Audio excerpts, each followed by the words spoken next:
नमस्कार दर्शकों, मैं कपिल देव राजपूत एक बार फिर आपके साथ हाजिर हूँ। आज हमारी बात होगी ममता राजपूत जी से। भाजपा नेत्री हैं, पिछड़ा वर्ग आयोग में सदस्य हैं उत्तर प्रदेश सरकार में। ममता जी, आपका स्वागत है हमारे channel ground news with Kapil ji. Mamata ji, जैसे अब चुनाव चल रहा है, चुनाव का दौर है, 20 तारीख को वोटिंग होनी है। आप क्षेत्र में घूम रही हैं, इस विधानसभा में आपको टाइम देना है, तो क्या लगता है इस बात क्या रुझान रहने वाले है गोवा विधानसभा की अगर बात करें? देखिए कपिल जी, जनता जो है सब समझ चुकी है। इससे पहले जितनी भी सरकारें आई हैं, 89 से जो सरकारें शुरू हुई, मैं नाम नहीं लेना चाहूँगा कि जनता जिस समय शिक्षित है, बुद्धिजीवी वर्ग जितना है, वो हमारे माननीय मोदी जी प्रधानमंत्री और हमारे योगी जी, उनकी नीतियों सब कुछ समझ चुका है। और पढ़ा लिखा तबका होने के नाते सभी लोग भारतीय जनता पार्टी से जुड़े हुए हैं। मैं भी इसी में ही अपना समय देती हूँ और पार्टी ने मुझे पद भी दिया है। तो और कहीं ना कहीं जो मेरी विचारधारा है वो जनसंघ के समय से, क्योंकि मेरा परिवार जनसंघ से जुड़ा हुआ था। पुराना जितना भी मेरी पीढ़ी थी, मेरे बाबा थे या मेरे नाना जी थे, तो हम लोग जो है एक विचारधारा जो भारतीय जनता पार्टी की है उससे जुड़े हुए हैं। और शायद मैं मरते दम तक उसी में ही रहना पसंद करूंगी कि जो हमारे गरीब तबके को, पिछड़े को, सबको समान रूप से सबका साथ सबका विकास करने वाली ये पार्टी, और अब सबका विश्वास भी है। सबका साथ सबका विश्वास की अगर आपने बात की तो देखा जा रहा है कई बार कई जगह निराशा का भाव है। कुछ लोग, जैसे आप क्षेत्र में घूमती, मैं भी घूमता हूँ, कई बार लोग इस कन्फ्यूज़न में हैं कि ये वही ममता राजपूत हैं जिन्होंने भारतीय जनता पार्टी से 2017 के चुनाव में टिकट की मांग की थी। तो उस पर आपसे भी लोग मिलते हैं, तो उन्हें कैसे कन्विंस करती हैं आप? देखिए, ऐसा है, लोगों में भ्रम तो पैदा हो ही गया है, क्योंकि नाम सेम होने की वजह से तो कन्फ्यूज़न में तो है व्यक्ति। लेकिन जब मैं जाती हूँ तो उनको एकदम से ध्यान में भी आ जाता है, क्योंकि मेरे ससुर ने 3 बार यहाँ से प्रतिनिधित्व किया है। गोवा विधानसभा से हम लोग रहने वाले भी यहाँ के। भाई, हमारा जो गृह जनपद है या लिए कि हमारा जो मूल निवास है वो हमारा भोगांव ही है। ग्राम गढ़िया गोविंदपुर के हम लोग निवासी हैं। और कृषि और जितना भी हमारा है विद्यालय वगैरह वो सब भोगांव में ही है। तो हम लोगों को या हमारे ससुर को कोई भूला तो है, बशर्ते हमारे पति की मृत्यु हो चुकी है, 25 वर्ष हो चुके हैं, लेकिन उनको भी नहीं कोई भूला। और मैं भी लगातार संपर्क में रहती हूँ जनता के। तो ऐसा नहीं है कि जनता ज़्यादा भ्रमित हो। अब कुछ लोगों के मन में जो भी भ्रांतियाँ हों तो उनको मैं दूर करने का प्रयास करती हूँ, मतलब और काफ़ी हद तक सफलता भी मिली है। अटैचमेंट गोवा विधानसभा में आपका हमेशा रहा है। बहरहाल आप मैनपुरी रहती हूँ या? देखिए, भोगांव और मैनपुरी की कोई खास दूरी तो है नहीं। हाँ, 10 किलोमीटर। किसी भी बड़े शहर में आप जाएँ तो घर से विद्यालय तक की भी बच्चों की दूरी 20-20 किलोमीटर होती है। तो भोगांव जुड़ा ही हुआ है मैनपुरी से, तो कोई ऐसी समस्या की बात नहीं है। और रोज ही हमको प्रतिदिन भोगांव में आना पड़ता है देख रेख के लिए, तो मिलना भी सभी से होता है। तो ऐसा नहीं है, स्थितियाँ बेहतर हैं और हम विजयश्री हासिल कराएंगे। भोगांव की सीट, जैसे 4 विधानसभा की सीटें हैं जिनपर मैनपुरी में, ये भाजपा के खेमे की सीट है। 20,000 के बड़े अंतर से पंडित रामनिवास अग्निहोत्री जी जीत के आए थे। इस बार का चुनाव किस तरीके से समझते हैं? क्या राजपूतों का जिस तरीके से भरपूर समर्थन मिला था, 17,000 के करीब राजपूत मतदाता इस विधानसभा में हैं, आप भी राजपूत जाति से हैं, और बैकग्राउंड की अगर बात करें तो एक राजनीतिक बैकग्राउंड है आपका, प्रभाव माना जाता है। क्या लगता है इस बार कैसा रहने वाला है जीत का आंकड़ा? क्योंकि साकी समुदाय ऐसा आ रहा है सुनने में कि वो इकट्ठा हो चुका है। वो ये कह रहा है कि साहब, इस बार अगर हमने अपने आलोक को नहीं जिता पाया तो आगे का रिकॉर्ड खराब हो जाएगा, टिकट साक को समाजवादी पार्टी नहीं देगी। इस पर आपकी प्रतिक्रिया चाहिए।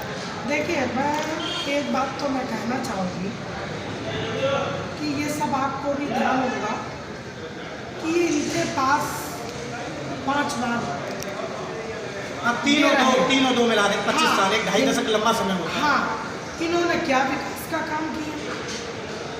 इन्होंने इससे पहले 2016 में जो ओलावृष्टि या बारिश इतनी हुई थी तो उसमें हमारी फसलें सबकी चौपट हो गई थी। मतलब गेहूँ काला पड़ गया था, खाने तक के लिए कुछ भी नहीं था, और सरकार आपकी थी। तो आपने छांट करके मुआवजे दिए। मेरे गांव में या मेरे इलाके में जितने भी लोधियों के गांव थे, इन्होंने किसी को नहीं दिया। लेकिन भारतीय जनता पार्टी की सरकार ने किसी के लिए भी अनदेखी नहीं की, पक्षपात नहीं किया। पक्षपात की उनकी बिल्कुल भी कार्यशैली नहीं है। और सड़कों का विकास आप देख लीजिए।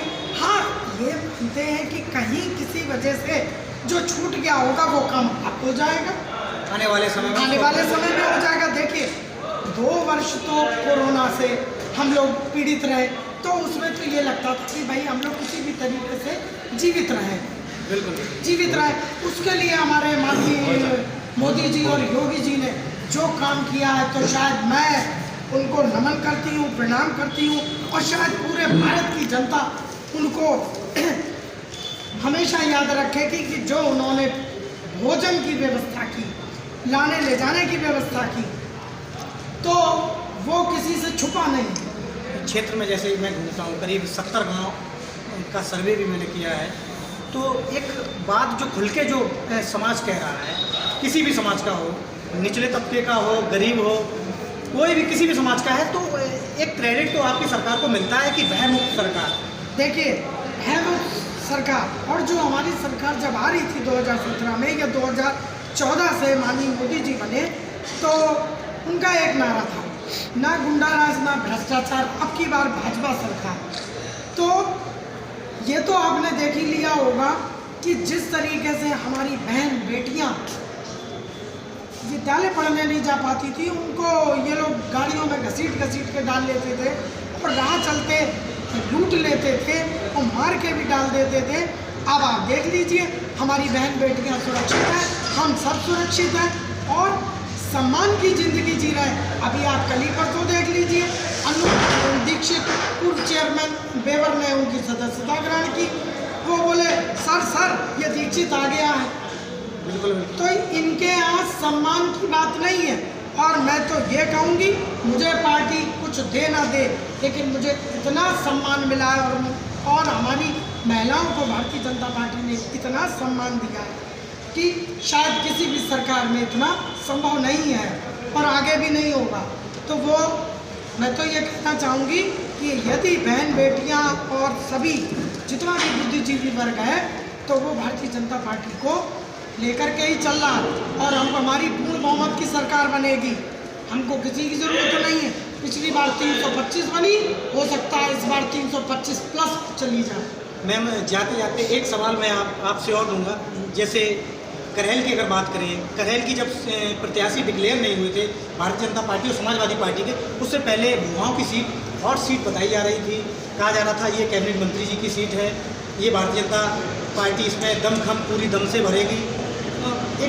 फिर उसके बाद हुआ यूँ कि अखिलेश यादव को करहेल से समाजवादी पार्टी ने उतारा, अपने मतलब सीएम चेहरे को उतारा। उसके बाद केंद्रीय मंत्री एसपी सिंह बघेल आए।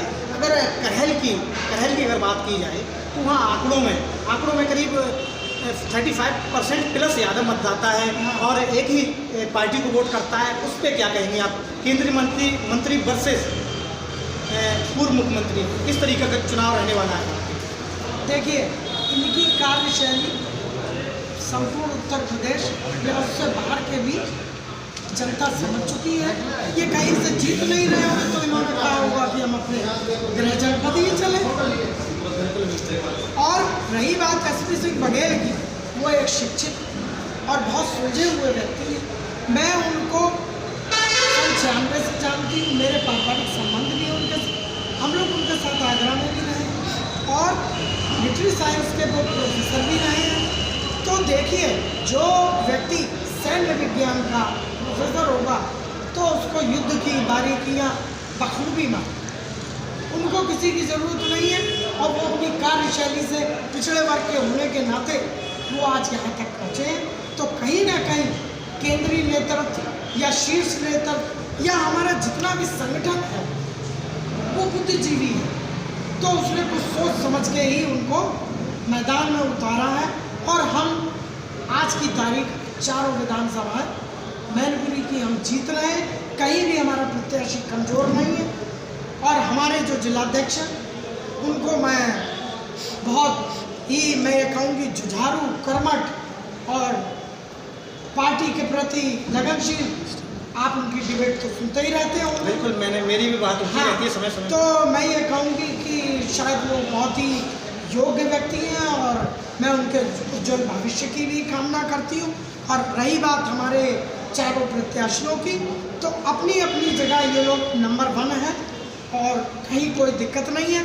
और रही बात इसकी, जो मेरे नाम से जो भ्रमित किया जा रहा है या भ्रम फैलाया जा रहा है, तो देखिए ममता राजपूत पहले मैं आई थी। हाँ, असली और नकली की बात ये रही कि कोई वो भी इंसानी है और एक नाम के ही कई व्यक्ति होते हैं, पार्टी का अंतर। अच्छा, और ये भी देखिए, आप ये कहेंगे चांस की बात है कि वो भी हमारी कम्युनिटी को बिलोंग करती हैं।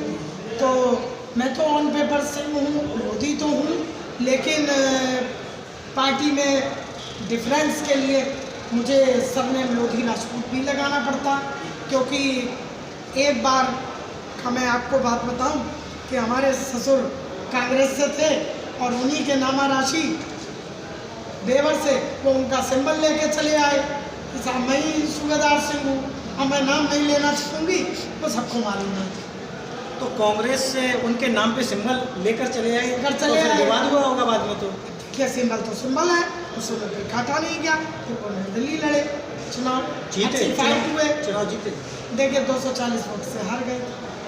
काउंटिंग के लास्ट राउंड में 240 वोट से विधानसभा का चुनाव हार गए थे। ममता जी, आपका बहुत बहुत धन्यवाद, आपने अपना कीमती समय हमें दिया। तो ये ममता राजपूत थी, उत्तर प्रदेश सरकार में पिछड़ा वर्ग आयोग में सदस्य हैं।